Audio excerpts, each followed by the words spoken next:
नमस्कार. नमस्कार. आपला परिचय. जनार्दन राजाराम सपकाळ, कुरुल तालुका, मोहोळ जिल्हा सोलापूर. आता हे तुम्ही लिंबूची बाग लावली, ह्यात तुम्ही कसं उतरलं नेमकं? असं म्हणजे आपल्या या मोहोळ तालुक्यात जास्तीत जास्त लिंबूची बागा आहेत. हां हां. आणि विशेष म्हणजे याला झटजम कमी आहे, रोगराई कमी आहे, फवारणी वगैरे जास्त नसते. आणि विशेष म्हणजे रासायनिक खताचा जोर ह्याला जास्त नसतो. आता ऊस वगैरे केलं तर त्याला रासायनिक खत जास्त द्यावं लागतं. तसं ह्याला रासायनिक वगैरे काय द्यावं लागत नाही. शेणखत, गावखत आपलं टाकलं का त्याच्यावर बाग येऊ शकते. किती दिवसात शेणखत हे टाकतं काय? वर्षाला आपल्याला शेणखत टाकावंच लागते. हे जर म्हणजे पीक कसं असते, 12 महिने असते का कसं? ह्याचं पीक 12 महिने चालू होते, पण 12 महिने रेट हा राहत नाही. फक्त उन्हाळी दिवसामध्ये हा रेट राहतो. आणि त्याच्या अगोदर पूर्वतयारी बागेला करावी लागते. छाटणी वगैरे, खत घालणे, त्याला बाग तानावर सोडणे. आणि उन्हाळ्यामध्ये जास्तीत जास्त जपणं हे गरजेचं आहे बागाला. सगळ्यात जादा रेट उन्हाळ्यात किती पर्यंत जातो म्हणजे? 80-90 रुपये किलोपर्यंत रेट हा राहतो. आता हे तुमचं बागाचं क्षेत्र आहे, किती क्षेत्र आहे एवढं सगळं? हे आपलं अर्धा एकर शेत आहे. अर्धा एकर आहे. त्यात किती झाडं बसली काय? आपली 50 झाडं आहेत. 50 झाडं. आता 50 लावली त्याची सगळी आलीत की काय जाण्याचं प्रमाण आहे? आले तर तांबरट रान असल्यामुळे इथं जायचं प्रमाण एवढं जास्त नाही आहे. तरी पण त्यातनं 2 झाडं ही गेलेली आहेत. ते का कुठल्या कारणाने का तुमच्या चुकीने गेली ती का आपलं का रोगराई? त्याचे खाली वाळवी किंवा आळी वगैरे काहीतरी लागली असावी, त्यामुळे ते वाळून गेली झाडं.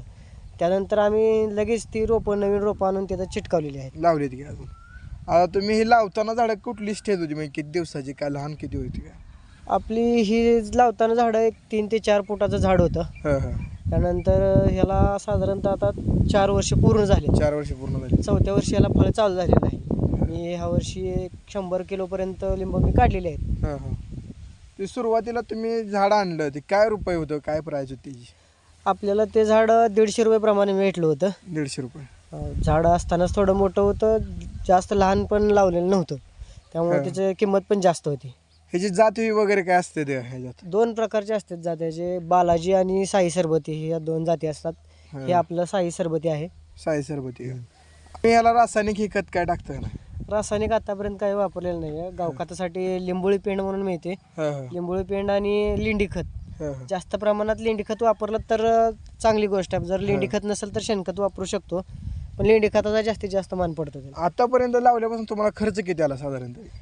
त्याचा खर्च जास्त काय नाही. रोपाचा एक 10,000 रुपयेपर्यंत आणि औषधाचा एक 5,000-10,000 रुपये, म्हणजे 20,000 रुपये पण खर्च झालेला आहे. हे तुम्ही लिंबोनी लावण्यापासून ड्रिप केलेली दिसते, याचं कारण काय? ड्रिप याचं कारण हा भाग इकडं नदी वगैरे काय नाही, कॅनल आहे, पाण्याची कमतरता आहे. त्यामुळं मला उन्हाळ्यासाठी सोय करावी लागते. पावसाळ्यात काय माझं मोकळं पाणी राहतंय, पण उन्हाळ्यासाठी मला ड्रिप ही करावी लागते. झाडाच्या बुडाने पालं हे टाकलेलं दिसतं का ऊसाचं, याचं कारण काय?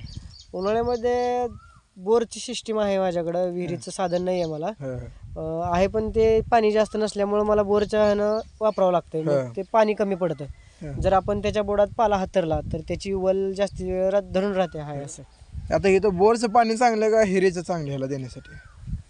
तसं क्षारयुक्त आहे, पण ते झाडा रोपांना काही नाही होत. फवारणीसाठी वगैरे विहिरीचं पाणी चांगलं आहे, बोरचं पाणी वापरू नये.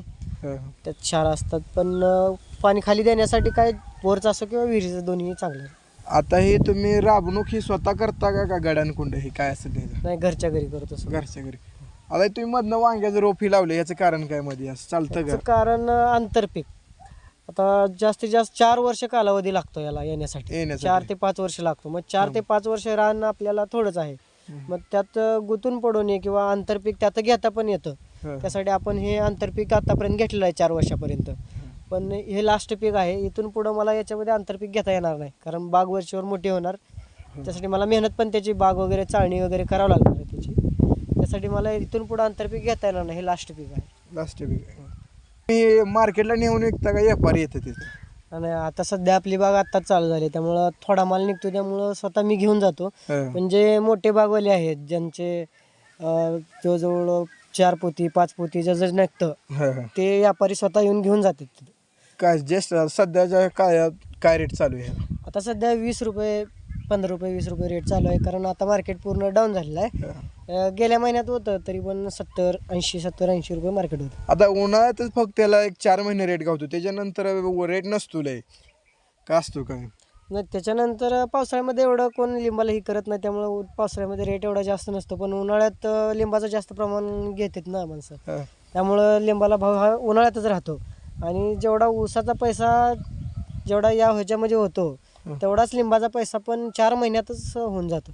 बाकीचं मग असं रानपळ असं गुंतवून ठेवून परवडतं का?